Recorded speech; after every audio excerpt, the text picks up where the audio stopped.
mubatsire uya akanga ataura kuti ndinogona kubatsira mwana uyu.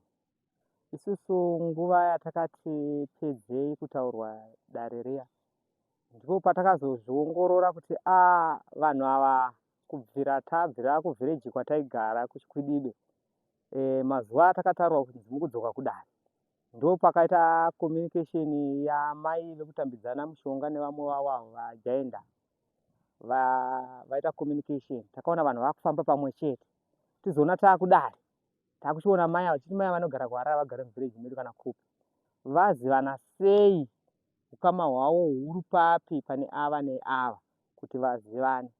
Ndobva tazozviongorora kuti pane communication yavakaita kuti handei kune nyaya yakati ichaitwa musi wakati, pamwe munogona kuti mupindewo papurogiramu iyoyo. Saka ndosaka takati aiwa ngativasiyei, nokuti vanga vatovakare neimwe pikicha muono wanga waoneswa kare. Saka havana kuzomubatsira. Saka takati aiwa hatifaniri kuti munhu ane muono kare akuziva zviripo anzi anobatsira munhu kuti atova nemamwe mapoints ekuti anokwanisa kuti azive kuti ndingabatsira sei munhu kana kuti ndezvechokwadi here kana kuti hazvisi. Saka taida munhu asingazive nezvazvo sekwatakaenda, munhu iye haaiziva nezvazvo